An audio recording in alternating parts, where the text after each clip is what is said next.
ওকে, তো স্টুডেন্ট আজকে টপিকের নাম হচ্ছে নিউটন লজ অফ মোশন। শর্টকাটে আমরা কি বলি? এলএম। টপিকের নাম লিখো, নিউটন লজ অফ।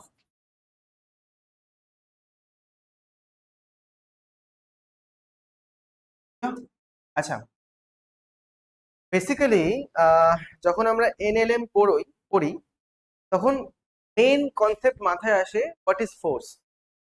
ঠিক আছে, আর এই ফোর্সের যখন গল্প হয় তখন আমাদের মনে আছে যে লাইক যখন কোনো একটা অবজেক্ট রাস্তা দিয়ে মুভ করে তখন কোনো একটা ফোর্সের প্রয়োজন হয়, সেটা ফরওয়ার্ড ডাইরেকশনে অথবা ব্যাকওয়ার্ডে।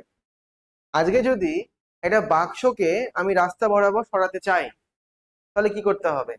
বাক্সের সাথে একটা দড়ি বেঁধে সামনের দিকে টানতে হবে অথবা পেছন দিক থেকে পুশ করতে হবে। সামনের দিকে টানা ফোর্সকে বলা হয় ফরওয়ার্ড ফোর্স, আর পেছন থেকে ধাক্কা মারাকে বলা হয় ব্যাকওয়ার্ড। ঠিক আছে, সেক্ষেত্রে আমাদের একটা কোয়ান্টিটি এখানে তৈরি হয়, তার নাম হচ্ছে। এবার যদি কোনো অবজেক্টের ওপরে ফোর্স কাজ করে বা দেওয়া হয়, মানে অবজেক্টের একটা মাস থাকে। ঠিক আছে, সেই মাসটা কত হয়? মাস আমাদের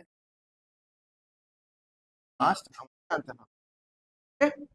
এবং যখনই তুমি কোনো একটা মাসকে জায়গা থেকে সরালে ফোর্স অ্যাপ্লাই করার ফলে তখন অবজেক্টের মধ্যে একটা ত্বরণ মানে অ্যাক্সেলারেশন তৈরি। আরেকটা ফিজিক্যাল কোয়ান্টিটি আমরা পাচ্ছি, তার নাম হচ্ছে অ্যাক্সিলারেশন। অ্যাক্সেলারেশন আমরা বাংলায় কি বলি? ত্বরণ বলি। এই তিনটে কোয়ান্টিটি এই টপিকের মেন, এটা দিয়েই পুরো চ্যাপ্টার তৈরি হয়েছে। এর সাথে আরেকটা কোয়ান্টিটি আমরা দেখব, আরো দুটো কোয়ান্টিটি দেখবো মেনলি। প্রথমেরটাকে বলি আমরা মোমেন্টাম, আর তারপরেরটাকে আমরা বলি ভেলোসিটি।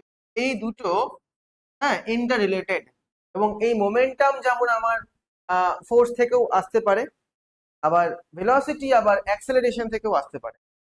মেইন আমাদের ওপরের তিনটে কোয়ান্টিটি, আর পরে দুটো হচ্ছে গিয়ে আমাদের সাব কোয়ান্টিটিস বলতে পারবো। ওকে, যখন আমরা এই লজ অফ মোশন পড়বো তখন লজ ব্যাপারে আমাদের আইডিয়া রাখতে হবে। লজ অফ মোশন আছে কেন? তিনটে ল। ফার্স্ট ল কে বলবে? ফার্স্ট ল, ফার্স্ট ল হচ্ছে তুমি যখন কোনো একটা অবজেক্টকে বাইরে থেকে বল প্রয়োগ করবে না, একটা স্থির বস্তু চিরকাল স্থির থাকে, আর একটা গতিশীল বস্তু চিরকাল সমবেগে সরল রেখা বরাবর চলতে থাকে। ঠিক আছে, এটা গেল ফার্স্ট ল। ফার্স্ট ল কে অনেকে নাম দেয় হচ্ছে ল অফ ইনারশিয়া। সবাই আচ্ছা, সেকেন্ড একটু গ্যাপ দিয়ে আমি লিখছি, সেকেন্ড ল তার নিচে। কে বলতে পারবে সেকেন্ড ল কি বলে গেছিল? সেকেন্ড ল কি বলে গিয়েছিল, কারো মনে আছে? আমি বলে দিচ্ছি। বস্তুর ওপর যদি বল প্রয়োগ করা হয় তাহলে বস্তুর ভরবেগের পরিবর্তন হয়। ঠিক আছে, সেকেন্ড ল হচ্ছে বস্তুর ভরবেগের পরিবর্তনের হার বস্তুর ওপর প্রযুক্ত বলের সাথে সমান হয়, সমান হয়। ঠিক আছে, মানে সমানুপাতিক, ও সমানুপাতিক ধ্রুবকটাকে 1 ধরে নেওয়া। ওকে, তাহলে এখানে আমরা পাচ্ছি ল অফ ফোর্স। ক্লিয়ার? আর এর ইকুয়েশন হয় হচ্ছে F ইকুয়ালস টু ভরবেগের পরিবর্তনের হার, কি আমরা ভরবেগের পরিবর্তন বলছি, আর এটি হচ্ছে সময়। ভরবেগের পরিবর্তন হার, ঠিক আছে, উপযুক্ত বলের সাথে সমানুপাতিক হবে বা সমান হবে। এটা সেকেন্ড ল আমাদেরকে বলে গেছে। থার্ড ল কি বলে গিয়েছে অঙ্কিত? থার্ড ল কি বলেছে? প্রত্যেক ক্রিয়ার সমান ও বিপরীত প্রতিক্রিয়া আছে। আজকে তোমরা যদি ভালো মতো পড়াশোনা করো তাহলে তার একটা প্রতিক্রিয়া, ভালো রেজাল্ট দেখতে। আর যদি পড়াশোনা না করো তার প্রতিক্রিয়া আসবে না, আর সেরকম প্রতিক্রিয়া পাবা দেখতে না শিল্পী। তাহলে every action has an equal and opposite reaction. এই লটা কি আমরা কি নাম দিই? Action action. ওকে, প্রত্যেকে বুঝতে পেরেছো? এবার আমি চলে আসি ফার্স্ট লয়ের ওপর। ফার্স্ট লয়ে দেখো একটা টপিক আমি ডিসকাস করেছি, যার নাম হচ্ছে এই ইনার্শিয়ার আবার দুটো ভাগ আছে, বুঝতে পারবে কেউ? কি কি ভাগ? নাম্বার ওয়ান, একটাকে বলা হয় ইনার্শিয়া অফ রেস্ট। ওকে, আরেকটাকে আমরা নাম দিই ইনার্শিয়া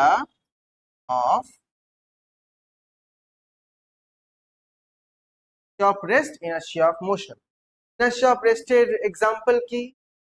চলতি না, এটা বাস হয়ে দাঁড়িয়েছিল এবং তুমি সেই বাসের কোনো একটা সিটে বসেছিলে।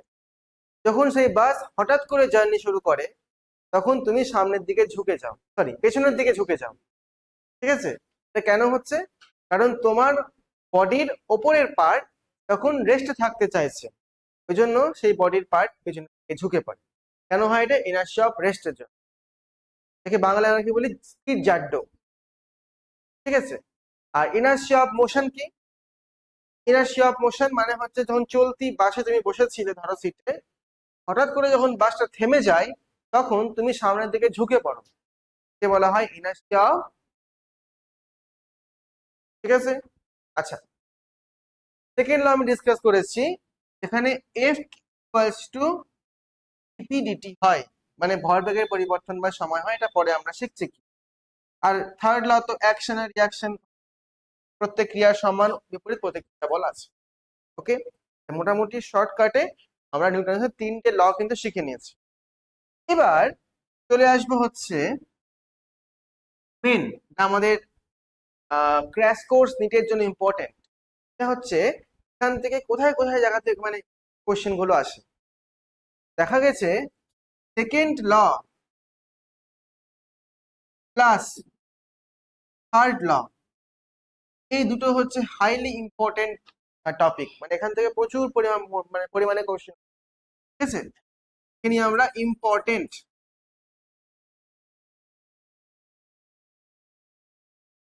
টপিকস। ক্লিয়ার? ফার্স্টে আমরা সেকেন্ড ল ডিসকাশন করব, তারপরে আমরা থার্ড ল ডিসকাশন করব।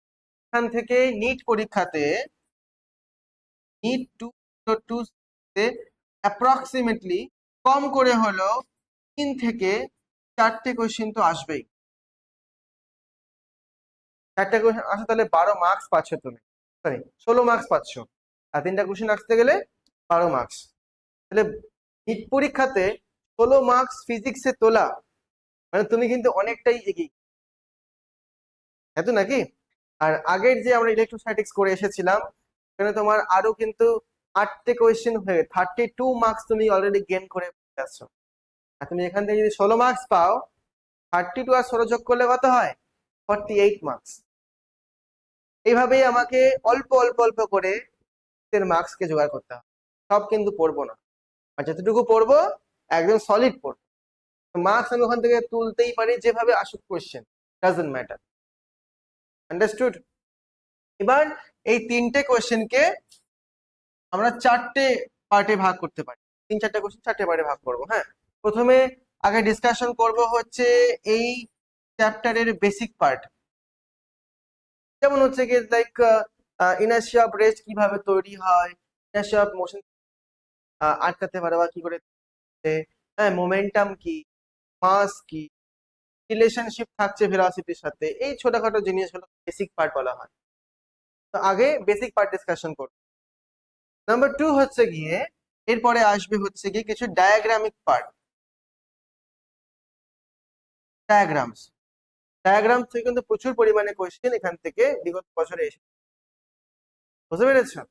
থার্ড, এখানে হচ্ছে আসবে নিউমেরিক্যাল বেসড কোয়েশ্চেন, যেমন অঙ্ক থাকবে। সেকেন্ড ল থেকে অঙ্ক দেওয়া হতে পারে, থার্ড ল থেকে আসতে পারে, বা দুটোকে মিক্স করে অঙ্ক থাকতে পারে। ঠিক আছে? ফোর্থ, এটা সব থেকে বেশি ইম্পর্টেন্ট, এটা হচ্ছে অ্যাপ্লিকেশন বেসড। অ্যাপ্লিকেশন বেস, মানে ধরো তোমার একটা সিনারিও দিল যে লাইক রাস্তা দিয়ে একটি ব্যক্তি হাঁটছে, সিনারিও একটা, এই রাস্তার সামনে একটা ম্যান হোল আছে, দেখো না ওই গর্তগুলো যেখান থেকে তোমার ট্রেনের ময়লাগুলো পরিষ্কার করে, কতটা ডিস্টেন্স যাওয়ার পরে কত, হ্যাঁ মানে কত স্টেপ এগোনোর পরে সেই ব্যক্তিটা ম্যান হোলে গিয়ে পড়বে। যদি সামনের দিকে 2 পা যায় আর পেছনের দিকে 1 পা করে, সেই পার্সনের সামনে, মানে এই টাইপের প্রশ্নগুলো কিন্তু অ্যাপ্লিকেশন বেস। এখানে ডিরেক্ট তুমি কোনো সিনারিও পাচ্ছ দেখতে, একটা পার্সন ধরো মুভ করছে, বা ধরো কোনো বল মানে এক জায়গাতে আর জায়গাতে মুভমেন্ট করলো, এই টাইপের কোয়েশ্চেন গুলো আসতে পারে। বুঝতে পারলাম অঙ্কিত? তো আমরা এই অ্যাপ্লিকেশন বেস কোয়েশ্চেন, তাহলে মোটামুটি আমরা এনএলএম এ কি পড়তে হবে বুঝতে পারলাম। তো ইন্ট্রোডাক্টরি ভিডিও আমি তৈরি করলাম, এরপরে আমরা বেসিক থেকে স্টার্ট করি, ঠিক আছে? তাই এবার স্টার্ট করো basic of laws of motion. Basics of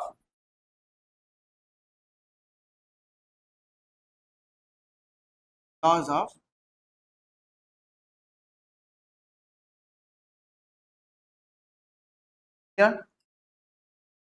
বেসিকের মধ্যে ফার্স্টে কি আসবে? ফার্স্টে আসবে হচ্ছে আমরা ফোর্স অ্যান্ড ইন্টারঅ্যাকশন ব্যাপারে জানবো। টপিকের নাম লিখো প্রথমে, ফোর্স অ্যান্ড অ্যাকশন। ক্লিয়ার? ফার্স্টে আসবে হচ্ছে গিয়ে pull or push. Topic name pull or, কোনটা পুল? একটা সারফেস নাও, তার উপর একটা অবজেক্টকে প্লেস করো, এটা হচ্ছে সেই অবজেক্ট। যদি কোনো একটি পার্সন এই বাক্সটিকে সামনের দিকে ধরে টানে, ফোর্স দিয়ে টানছে, এই ফোর্সটা অ্যাকচুয়ালি হচ্ছে অ্যাজ সেম অবজেক্টকে আবার মেজের ওপর রেখে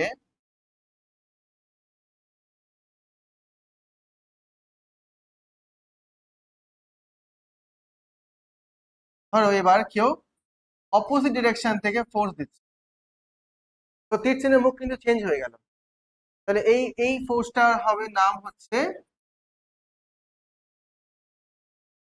এফ পুল। এফ হচ্ছে পুল, গট ইট? আচ্ছা, নেক্সট টপিক নাম দাও হচ্ছে normal force. Normal force, what is normal force?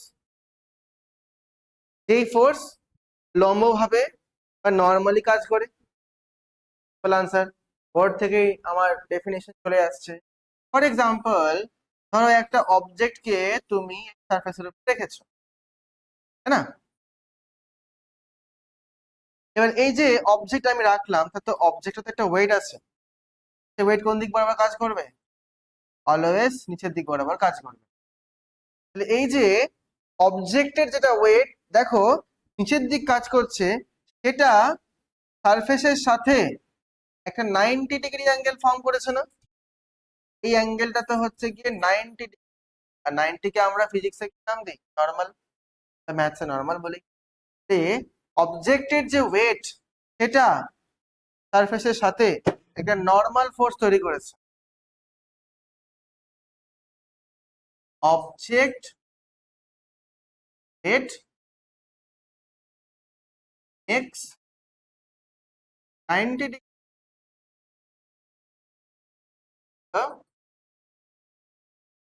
Surface, তো ওয়েট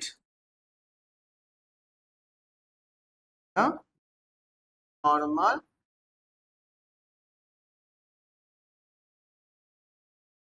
ওকে এভরিওয়ান। তাহলে ওয়েট কে নর্মাল ফোর্স হিসাবে ধরা যেতে পারে, কিন্তু সব সময় কিন্তু ওয়েট নর্মাল ফোর্স হয় না। ওকে, যেমন আমি এক্সাম্পল দিচ্ছি, ধরো ফর এক্সাম্পল এখানে আমি আরেকটা বাক্স নিয়ে নিয়েছি, হ্যাঁ, ভালো করে বুঝবে, হ্যাঁ। এখানে ধরো বাক্সটিকে আমি এই বরাবর বসেছি, এভরিওয়ান। তাহলে এইখানে অবজেক্টের ওয়েট কোন দিক কাজ করবে? বাক্সের ওয়েট কোন দিক কাজ করবে? সবসময় নিচের দিক কাজ করবে। তাহলে যদি বাক্সের ওয়েট আমার নিচের দিকে কাজ করে, হ্যাঁ, তাহলে এই বাক্সের ওয়েট কিন্তু নর্মাল রিয়াকশন হবে না, কারণ বাক্সটা ডিরেক্ট কিন্তু দেখো সারফেসের সাথে টাচে নাই। তাহলে এখানে ওয়েট কিন্তু নর্মাল রিয়াকশন না। এখানে নর্মাল রিয়াকশনটা কি হবে? এই সারফেস এই বাক্সটিকে সবসময়তেই লম্বভাবে একটা ফোর্স প্রদান করবে। এই লম্ব বলটাকে আমরা বলি হচ্ছে নর্মাল রিয়াকশন। ক্লিয়ার? এখানে কিন্তু ওয়েট আর নর্মাল রিয়াকশন বা নর্মাল ফোর্স কিন্তু একই জিনিস, আলাদা। লিখবো আমরা, এখানে লিখবো অবজেক্ট, বোঝো, অবজেক্ট ওয়েট মেক্স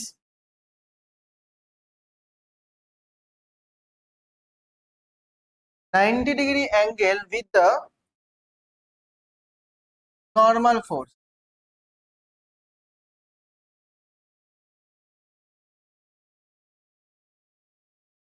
ঠিক আছে?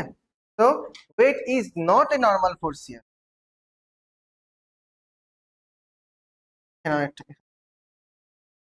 Weight is not a normal force. The normal force কি অ্যাকচুয়ালি? এটা সারফেসের সাথে লম্বভাবে কাজ করে। এই পার্টিকুলার পিকচারে মানে নর্মাল ফোর্সটা হচ্ছে তোমার দাও সাইড ওয়েজে আছে, ডান দিকে আছে। আর ওপরের পিকচারে নর্মাল ফোর্স কোন দিকে হবে? কে বলবে? সারফেস থেকে উপরের দিকে। যেহেতু এখানে নর্মাল ফোর্স আর ওয়েট ম্যাচ করে গেছে, ডাব্লিউ ইকুয়ালস টু আমরা এন। কিন্তু এই পার্টিকুলার পিকচারে ডাব্লিউ ইকুয়ালস টু এন হবে না, তার জন্য আমি নট ইকুয়াল টু সাইন দিয়েছি। বুঝতে পারলে? সমস্যা আছে কারো?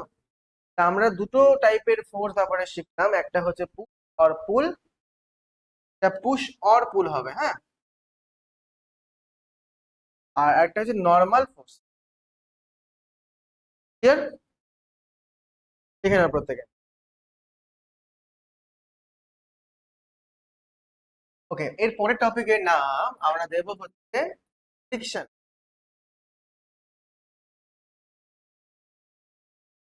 ওকে, ফ্রিকশন, ফ্রিকশন কি অ্যাকচুয়ালি? ফ্রিকশন তুমি যখন কোনো একটা বাক্সকে মেজের ওপর থেকে সরিয়ে নিয়ে যাও, স্লাইড করে নিয়ে যাও মেনলি, একটা ক্যাচ ক্যাচ আওয়াজ করে না? কেন হয়? ঘর্ষণ বল আছে তাই জন্য।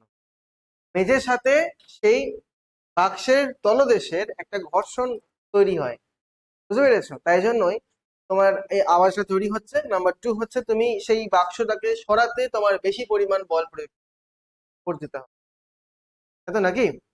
তাহলে ঘর্ষণ একটা ফোর্স যেটা আমাদেরকে রেজিস্ট করছে, অবজেক্টের মুভমেন্টকে আটকাচ্ছে। বাংলাতে ঘর্ষণকে বলা হয় অপচয়ী বল। বলা হয় অপচয়ী, মানে আমাদের দেওয়া শক্তি বা আমাদের দেওয়া ফোর্সকে হলেও অপচয় করে দিচ্ছে। ওকে, এই ঘর্ষণটা আমরা শিখি। ধরো আমার একটা সারফেসের উপর একটা বাক্স রাখা আছে, ঠিক আছে? একটা বাক্স, বাক্সকে একটু সামনের দিকে বল দিয়ে টানছে, মানে পুল করছে, হ্যাঁ। আচ্ছা, এবার আমরা এখানে নর্মাল রিয়াকশন দেখতে পেলাম। নর্মাল রিয়াকশন কোন কাজ করে? সবসময় সারফেস থেকে লম্বভাবে কাজ করে। ওকে, আচ্ছা, এবার যখন আমি এই বাক্সকে সামনের দিকে টানার চেষ্টা করব, তখন ফ্রিকশন নামে একটি কাল্পনিক, কাল্পনিক ঠিক না, এর এক্সিস্টেন্স আছে বাট দেখা যায় না, এটা ব্যাক সাইডে কাজ করে, আমার প্রযুক্ত বলের বিপরীতে কাজ করছে। ঠিক আছে? এতে করে কি হয়? অবজেক্টের মুভমেন্ট কম হয়ে যাবে, গতি কম হবে। কেউ যদি জিজ্ঞাসা করে যে স্যার আপনি যে ফ্রিকশন লিখলেন সেই ফ্রিকশন কিসের উপর নির্ভরশীল, অবজেক্টের ভরের উপর নির্ভরশীল নাকি আমি যে পরিমাণ বল দেবো তার উপর নির্ভরশীল? না, আমি যে পরিমাণ বল দেবো তার উপর কিন্তু ফ্রিকশন নির্ভর করে না। হ্যাঁ, ফ্রিকশন অবজেক্টের ভরের উপর নির্ভর করে না। কিসের উপর নির্ভর করে? ফ্রিকশন নির্ভর করে এন এর উপর। এটা কি নর্মাল ফোর্স বা লম্ব বল, ঠিক আছে। আর এফ ইকুয়ালস টু অ্যাকচুয়াল ইকুয়েশনটা হয় 2 ইন্টু, মনে থাকবে সবার। এখানে মিউ কি, এখানে মিউ হচ্ছে কোএফিসিয়েন্ট অফ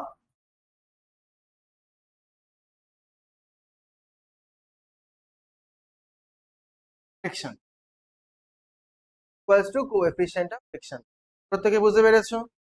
আর এন তো আমরা শিখলাম, এটা হচ্ছে নর্মাল কি, নর্মাল ফোর্স। সবাই ঠিক তো? এই ইকুয়েশন দিয়ে সব কিছু বানাতে পারবে, F equals to mu into N দিয়ে। এবার এই যে মিউ, এটা চেঞ্জ হয়।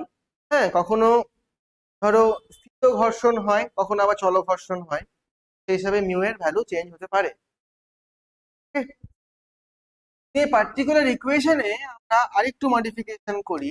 দেখো যে এই যে অবজেক্ট যেটা আছে, অবজেক্ট ওয়েট নিচে কাজ করে। যদি অবজেক্টের মাস এম হয় তো W equals two, W equals two হবে এমজি। সেক্ষেত্রে আমি এই এফ এর একটা নিউ ইকুয়েশন লিখতে পারি, ডাব্লিউ ইকুয়ালস টু হচ্ছে মিউ, এটার মডিফাইড ইকুয়েশন। এখানে এম, এম হচ্ছে মাস। সব সময় কিন্তু মাসের ওপর ফ্রিকশন ডিপেন্ড করে না, ডিপেন্ড মেইনলি কার ওপর করছে? Coefficient of friction, that means mu. আর নাম্বার 2 হচ্ছে এফ এর উপর ডিপেন্ড করছে, সরি এন এর উপর ডিপেন্ড করছে। তুমি যে পরিমাণ লম্ব প্রতিক্রিয়া, লম্ব বল তৈরি করবা সেই হিসাবে ফ্রিকশন তৈরি। আন্ডারস্টুড? হ্যাঁ, বুঝতে পেরেছো? আচ্ছা, তাহলে ফ্রিকশন আমাদের কাছে কমপ্লিট হয়ে গেল। হ্যাঁ, এরপর শিখবো যে টেনশন। টেনশন তোমাদের দেবো আমি, হ্যাঁ না শিল্পী? অলরেডি টেনশন তো আছেই স্যার আমরা। ওকে, টপিকের নাম টেনশন। টেনশনকে ফিজিক্সে বাংলায় কি বলে? টান।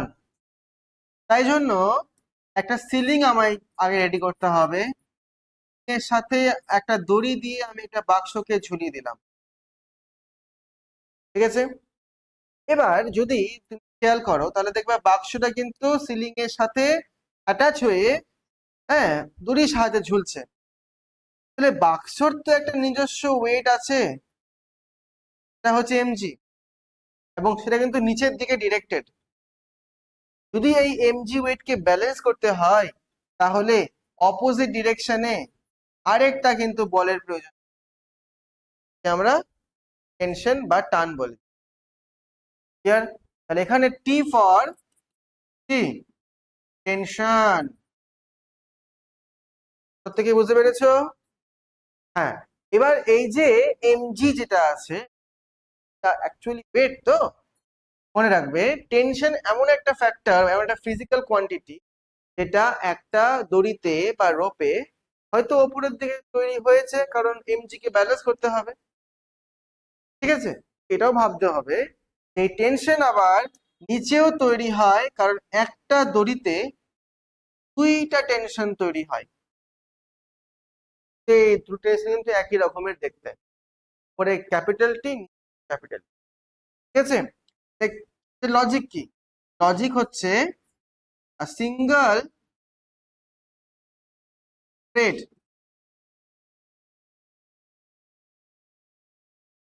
always produces a single tension,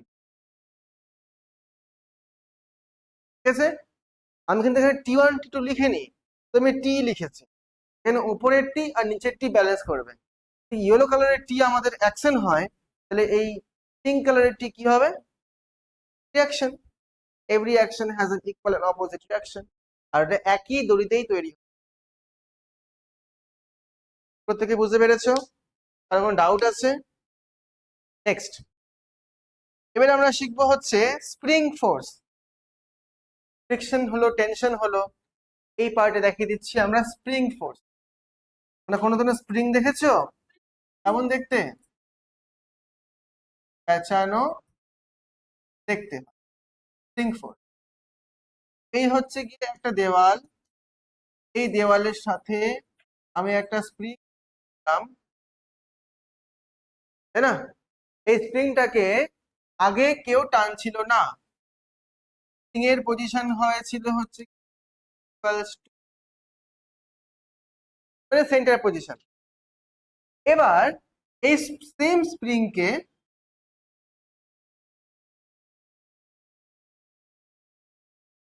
কেউ একজন ধরে টানছে, একটা ফোর্স দিয়ে কেউ টানে, তাহলে কেমন হবে রে? স্প্রিংটা স্ট্রেচ হয়ে যাবে না? আর যদি স্ট্রেচ হয় তাহলে এই পিকচার তো আর থাকবে না, তখন এই স্প্রিং সাইজে একটু বেড়ে যাবে, সাইজে বেড়ে এইরকম ভাবে আরম্ভ করবে।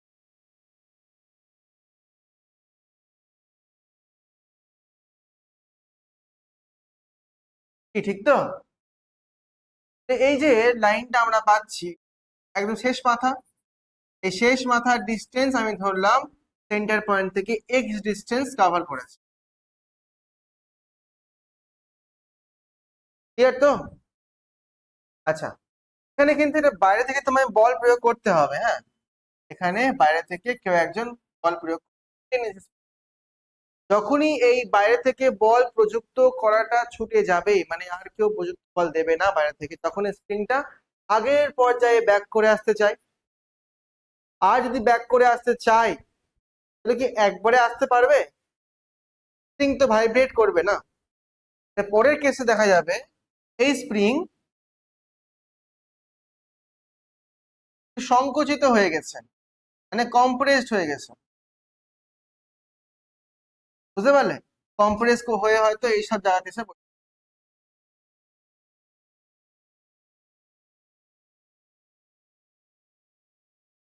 ক্লিয়ার? এখন যদি কেউ খেয়াল করে দেখো যে এই লেভেলের ডিস্টেন্স কিন্তু হচ্ছে গিয়ে -x, তার মানে এই গ্যাপটা আমার একটু বেশি হয়ে যাচ্ছে,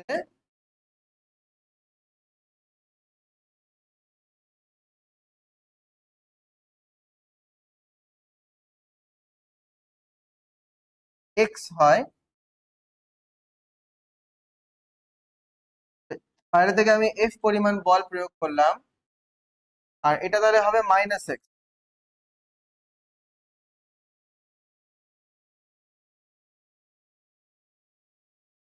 আচ্ছা, তাহলে এই দিক বরাবর আমাদের কাছে ভ্যালু থাকছে কি, এটা ধরে নিচ্ছি আরো এক্স ডিস্টেন্স কভার হয়েছে, তাহলে ফরওয়ার্ড ডিরেকশনে এক্স গেছে আর ব্যাকওয়ার্ড ডিরেকশনে আরো এক্স গেছে। এভরিওয়ান, তার মানে যখন তুমি বাইরে থেকে বল প্রযুক্ত করবে তখন অবজেক্ট সামনের দিকে যাবে, আর যখন তুমি বলটা দেওয়া ছেড়ে দেবে, উইথড্র করে দেবে, তখন কিন্তু অবজেক্ট মানে সেই স্প্রিং সংকুচিত হয়ে যাচ্ছে এবং এক্স ডিস্টেন্স পেছনের দিকে। ঠিক আছে? তার মানে আমার প্রযুক্ত বল ছাড়লে কেন এই স্প্রিং পেছনের দিকে ব্যাক করে আসছে? রিজন কি? যদি এই ফোর্সটা আমাদের কাছে অ্যাকশন ফোর্স হয় তাহলে নিশ্চয়ই একটা রিয়াকশন ফোর্স তৈরি তো হবে। রিয়াকশন ফোর্সটা সবসময়তেই মনে হবে যে স্প্রিং কে সংকুচিত করছে। তুমি যখন স্প্রিং কে ধরে টানো, মনে না তোমায় কেউ পেছন দিকে টানছে, মানে স্প্রিং এর দিকে টানছে, ওই যে রিয়াকশন ফোর্স ওটাকে বলা হয় স্প্রিং এর রিস্টোরিং ফোর্স বা প্রত্যানয়ক বল। ঠিক আছে? এই এফ আর এই পাশের এটা কিন্তু ইকুয়াল হওয়া বাধ্যতামূলক। ঠিক আছে? ক্যাপিটাল এফ প্রপোর্শনাল টু হবে এক্স, মানে যত বেশি প্রতিক্রিয়া বল তৈরি হবে, রিস্টোরিং ফোর্স তৈরি হবে, তত মনে রাখবা তোমার স্প্রিংটা বেশি স্ট্রেচ হয়ে গেছে। এবং দেখো ভালো করে খেয়াল করে, প্রতিক্রিয়া বল কোন দিকে কাজ করছে? বাম দিকে। আর স্প্রিংটা কোন দিকে প্রসারিত হচ্ছে? ডান দিকে। তাহলে এফ প্রপোর্শনাল টু হচ্ছে -x। এইটা আমাদের ফর্মুলা, আর এটা রিলেশনশিপ। যদি এই রিলেশনশিপটাকে ফর্মুলা আকারে বের করতে হয় তাহলে আসবে হচ্ছে -f equals to -k। Everyone clear? তাহলে f ইকুয়ালস টু -kx কখন অ্যাপ্লাই করা হবে? যখন তুমি স্প্রিং এর ক্ষেত্রে ফোর্স দেখবা। কারণ কত ধরনের ফোর্স দেখলাম। প্রথমে আমাদের কাছে ফোর্স ছিল হচ্ছে আহ আহ, এখানে ফোর্স ছিল হচ্ছে পুশ অর পুল, তারপরে সেকেন্ড নর্মাল ফোর্স আসলো, তারপরে আসলো হচ্ছে গিয়ে ফ্রিকশন, তারপরে টেনশন, তারপরে এত ধরনের ফোর্স নিয়ে আমরা এই চ্যাপ্টারে ক্যালকুলেশন। ওকে, এরপরে আমরা দেখব হচ্ছে গিয়ে long range forces. You know what is long range forces? Long range force লিখছি না, জাস্ট মুখে মুখে বলছি আমি। যে সমস্ত অবজেক্টের সাথে আমাদের কোনো কন্ট্যাক্ট নেই, যেমন হচ্ছে কি ধরো বেস্ট এক্সাম্পল সান আছে আর আর্থ আছে, এদের মধ্যে কোনো কন্ট্যাক্ট আছে? সান আর্থকে দড়ি দিয়ে বেঁধে ঘোরাচ্ছে না, কোনো কন্ট্যাক্ট নেই। তাও কিন্তু সানকে রেসপেক্ট করে আর্থ চারিদিকে ঘুরে। ওদের মধ্যে ডিস্টেন্স অনেক বেশি না, লং ডিস্টেন্স। আর রেঞ্জ তাহলে কি হবে? Long range. This is called long range force. এই ফোর্সটার নাম কি? বেসিক্যালি গ্র্যাভিটেশনাল ফোর্স বা মহাকর্ষীয় বল। ঠিক আছে, টাইপের কিছু ফোর্সেস দেখতে হয়। আর শর্ট রেঞ্জ ফোর্সেস কুলাম্বস ফোর্স। যেমন এটা অ্যাটমের মধ্যে, নিউক্লিয়াসের মধ্যে যে প্রোটন থাকে পজিটিভ চার্জ, সেগুলো নিউক্লিয়াসের বাইরের ইলেকট্রনকে অ্যাট্রাক্ট করছে। ঠিক বলছি তো? তাহলে ওদের কিন্তু রিজিয়ন অনেক ছোট, কিন্তু ওদের মধ্যে কোনো ডিরেক্ট টাচ নাই। ইলেকট্রন বাইরের সেলে ঘুরছে আর নিউক্লিয়াসের মধ্যে পজিটিভ চার্জ প্রোটন আছে, ওদের মধ্যে অ্যাট্রাকশন হয়। টাচ নাই যেহেতু, ডিস্টেন্স কম, বলা হয় শর্ট রেঞ্জ ফোর্স। গ্র্যাভিটেশনাল ফোর্সের ক্ষেত্রে কি হয়? সান আর্থের মধ্যে অনেক ডিস্টেন্স, ঠিক আছে, তখন যে ফোর্স তৈরি হচ্ছে তার নাম হচ্ছে লং রেঞ্জ ফোর্স। জিজ্ঞাসা করা হয় give an example of a short range force, answer হবে Coulomb's force, and give an example of long range force, answer হচ্ছে গ্র্যাভিটেশন। এটা শুধু একটু খাতায় লিখে নাও, শর্ট রেঞ্জ ফোর্স আর লং রেঞ্জ, হ্যাশট্যাগ দিয়ে লং ফোর্স, গ্র্যাভিটেশনাল ফোর্স আর short range force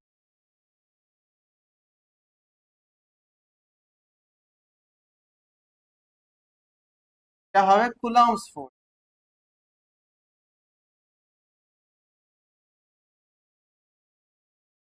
ওকে, important actually.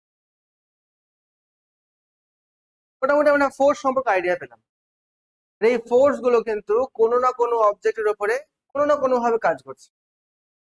কেউ তাকে হয়তো লম্ব ভাবে টানছে, কেউ তাকে সাইড বরাবর টানছে, হ্যাঁ, কেউ হয়তো তাকে তির্যক ভাবে টানছে, মানে ফোর্স কাজ করছে। ধরো একটা এক্সাম্পল দিই, তো একটা বাক্স রাখা আছে মেজের উপরে, ঠিক আছে। এবার একটি ব্যক্তি বাক্সটাকে একটা দড়ি দিয়ে বাঁধলো, তির্যক ভাবে বল দিয়ে বাক্সটাকে টানছে।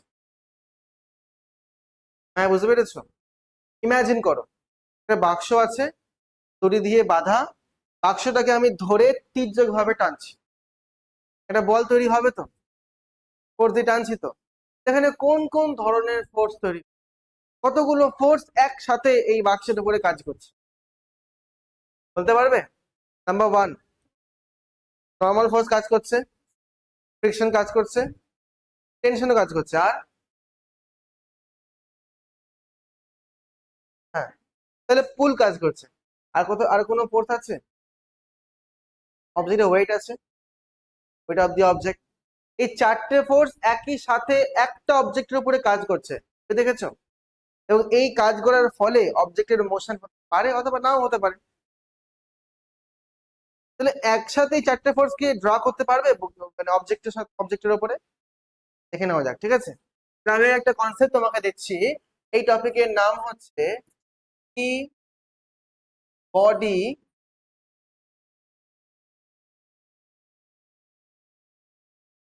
ডায়াগ্রাম। কি নাম? Free body diagram. What is this? এই মেজে আমি ড্র করেছি, মেজের উপরে আমি একটা বাক্স রাখলাম, ঠিক আছে? এই বাক্সকে কেউ একজন তির্যক ভাবে এফ পরিমাণ বল দিয়ে টানছে। এটা বাক্সের সেন্টার। এই সেন্টার থেকে নিচের দিকে কাজ করছে ওয়েট। ওয়েট ইকুয়ালস টু, সবাই একমত তো? ওকে, এবার ওয়েটের সাথে লম্ব ভাবে কে তৈরি হবে? নর্মাল রিয়াকশন, নর্মাল ফোর্স, এর নাম দিলাম। অবজেক্টের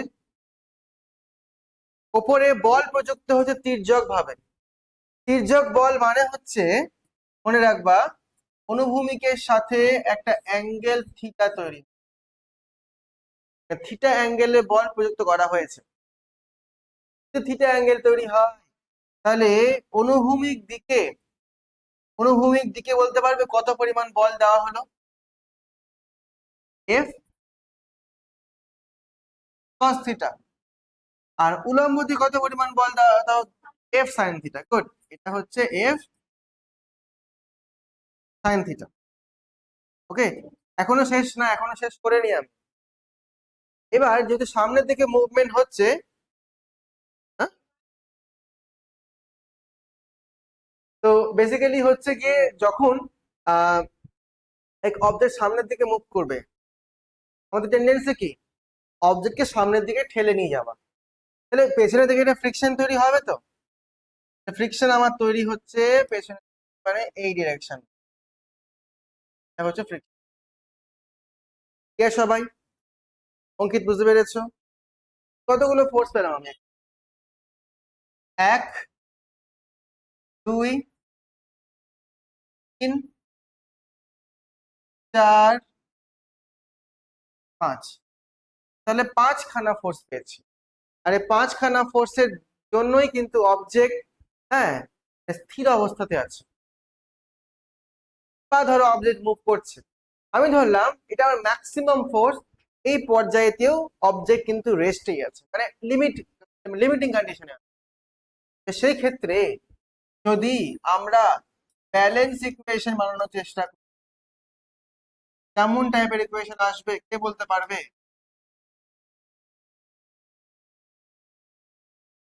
ব্যালেন্স ইকুয়েশন আসবে কেমন টাইপের হবে, কে বলতে পারবে এটা? ব্যালেন্স ইকুয়েশন করার জন্য আমাকে দুটো টার্ম ভালো করে চুজ করতে হবে।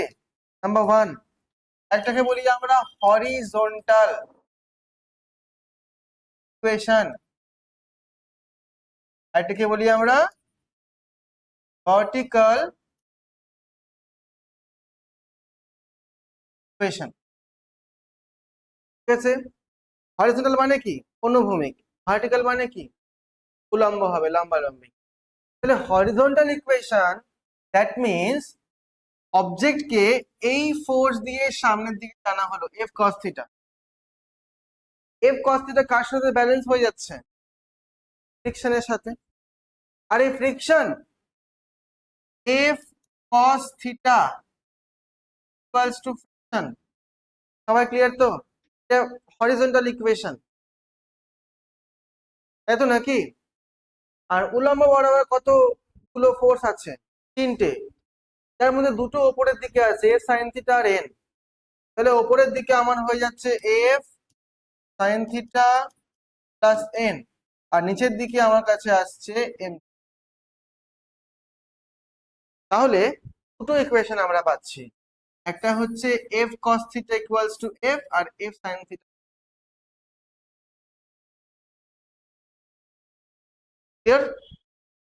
প্রত্যেকে বুঝতে পেরেছো? তারপরে যদি কেউ একটা আরেকটা স্টেপ করো, যদি আমি এখান থেকে এফ কস থিটা, তাহলে কিন্তু আমরা মিউ এনও পাচ্ছি। এফ ইকুয়ালস টু কি হয়? F equals to mu N হয়। কেউ যদি আরো ইকুয়েশন বানাতে চাও তাহলে একটা কাজ করতে পারো। এক্স্যাক্টলি, তার মানে এখান থেকে আসবে হচ্ছে a cos থিটা। এইটা হলো আমাদের main horizontal equation number 1, and this one is vertical equation, a sin theta plus n equals to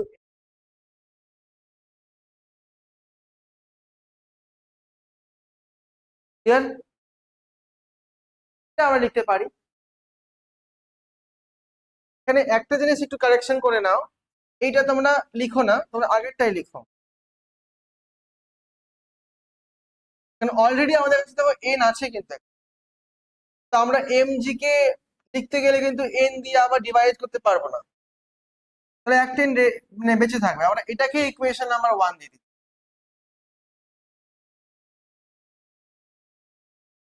বুঝতে পেরেছো সবাই? একে সলভ করতে গেলে আমাদের রেজাল্টেন্ট ইকুয়েশন পাওয়া যাবে, মানে কত ফোর্স আমি দিয়েছি। এই টাইপের পরীক্ষাতে কিন্তু প্রশ্ন থাকে।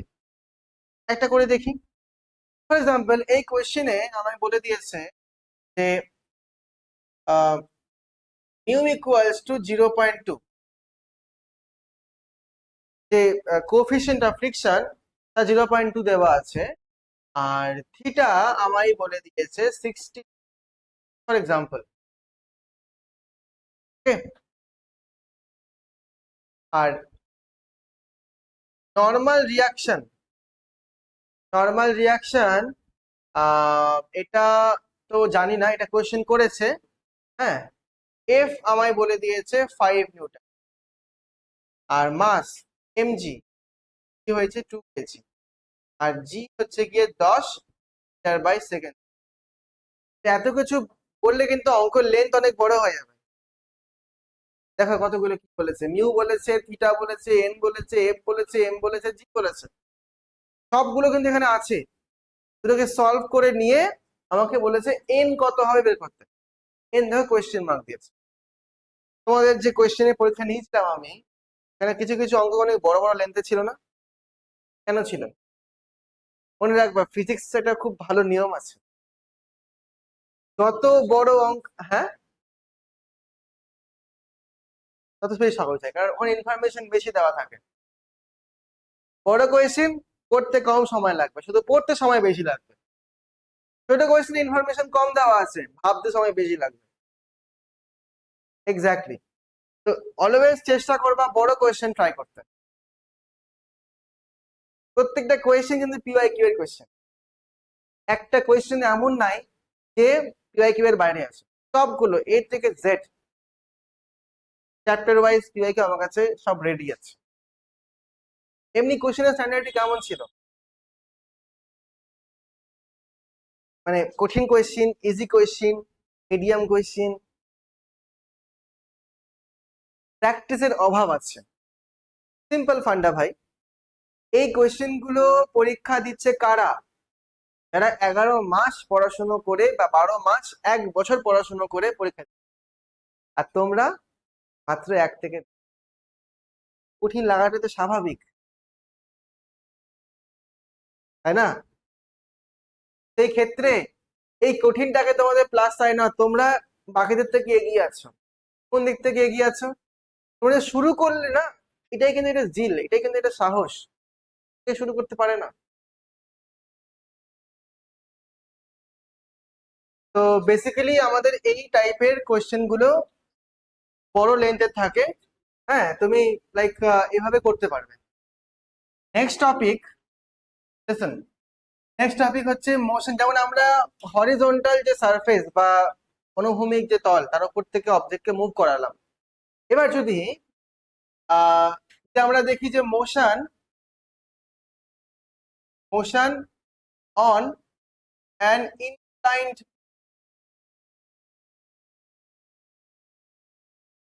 মোশন অন অ্যান ইনক্লাইন্ড প্লেনের ওপরে যদি কোনো অবজেক্ট মুভ করে, তখন তার ফিজিক্স কেমন তৈরি হবে দেখে নেওয়া যাক।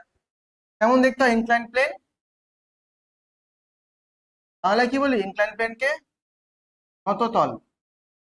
ক্লিয়ার? এবার এই ইনক্লাইন্ড প্লেন এর ওপরে আমি একটা বাক্স রেখেছি, ঠিক আছে? যদি বাক্স নিচের দিকে পড়তে চাই, বেসিক্যালি বাক্স একটা ফোর্স ফেস করবে নিচের দিকে, ও পড়তে চাইছে নিচের দিকে, তো বাক্সকে উপরের দিকে একটা ফ্রিকশন আটকে রাখবে। অঙ্ক করতে পারলে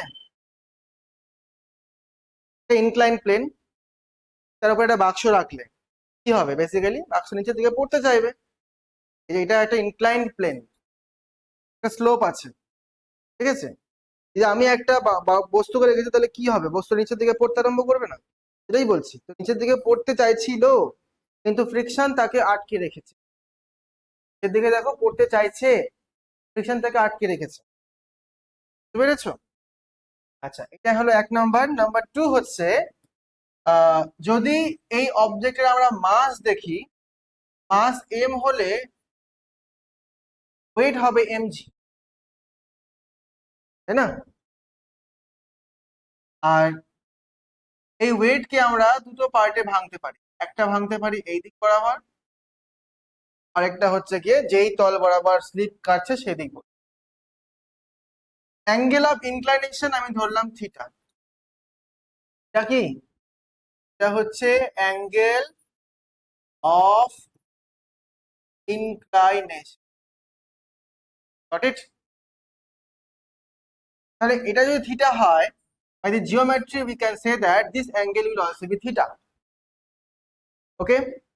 and এই যে ডাইরেকশনটা পাবে এই ডাইরেকশনটাকে বলা হয় m cos theta, আর এইটা আসবে হচ্ছে m sin theta, ওকে এভরিওয়ান? এখানে কিন্তু নরমাল রিঅ্যাকশন তৈরি হবে। নরমাল রিঅ্যাকশন কি? নরমাল রিঅ্যাকশন হচ্ছে এই তল বরাবর উপরের দিকে, যেটা আমরা ক্যাপিটাল এন দিয়ে রিপ্রেজেন্ট করছি। তাহলে মোটামুটি যদি অবজেক্ট রেস্টে থাকে তাহলে আর কোনো ফোর্সের প্রয়োজন হবে না। যদি অবজেক্ট মুভ করে আরেকটা ফোর্স তৈরি হবে। আমি ধরলাম object is at rest, if object is at rest, okay?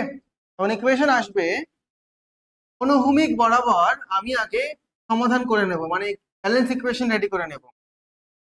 Balance equation,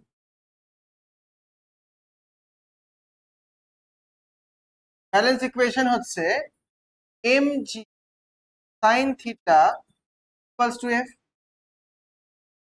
এই mg sin theta equals to f হবে। আর f মানে তো প্রত্যেকে তোমরা জানো কি হয়, u into n। আর পারপেন্ডিকুলার মানে নরমাল বরাবর ইকুয়েশন দাঁড়াবে হচ্ছে mg cos theta equals to capital N। আমার কাছে রেস্ট কন্ডিশনে দুটো ইকুয়েশন আছে, equation number 1 and equation number 2। যদি আমরা একটা রেজাল্টেন্ট অ্যাঙ্গেল ফর্ম করতে চাই তাহলে কেমন টাইপের দেখতে লাগবে? যদি আমরা ইকুয়েশন 1 কে 2 দিয়ে ডিভাইড করি, ইমপ্লাই করছে mg sin theta divided by m cos theta is equal to mu n by n, mu n by n, n cancel হয়ে গেল, আর উপর নিচে mg cancel, sin theta by cos theta মানে হবে tan theta, tan theta equals to mu। Angle জানতে গেলে দুটো তলের মধ্যে যে ঘর্ষণ গুণাঙ্ক সেটাও কিন্তু আমরা জানতে পারি। এভরিওয়ান, এটা হচ্ছে কি আমাদের যখন অবজেক্ট রেস্টে আছে, আর যখন মুভ করছে